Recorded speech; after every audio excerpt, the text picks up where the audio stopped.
कमाई की बात करते हैं, लगभग आपने इतनी नौकरियां करी और आपने पैतृक खेती को संभाला। आपके बारे में पढ़ते हैं तो इस लिखा हुआ आता है कि एक ऐसा किसान जिसने अपनी कमाई से खेती की हेलीकॉप्टर खरीदा। क्या ये सच है? भाई, भारत के लिए बड़ी चीज़ हो सकती है।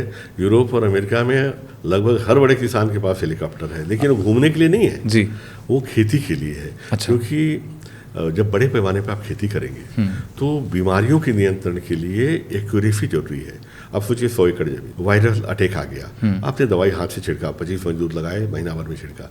2 फीट जगह भी अगर चूक गई, हाथ से छिड़क रहा है, वहाँ वायरस बच गए, कीटाणु बच गए, तो तीसरे दिनों फिर से कवर कर लेते हैं। तो भारत में आप देखिएगा कि कभी सोचिएगा कि खाद हम वही डालते हैं जो अमेरिका वाला डालता है, वही डीएपी यूरिया डालते हैं। ड्रिप जो अमेरिका और इंग्लैंड यूज कर रहा है वही हम कर रहे हैं। बीज भी हम कारगिल मोन्सेंटो के यूज कर रहे हैं जो वो यूज कर रहे हैं। जब बीज वही है, सिंचाई वही है और खाद वही है और मेहनत हम उससे ज़्यादा कर रहे हैं, धरती फर्टाइल है, तो एवरेज प्रोडक्शन जो अमेरिका का है उससे हमारा एवरेज प्रोडक्शन 30-40% कम क्यों है?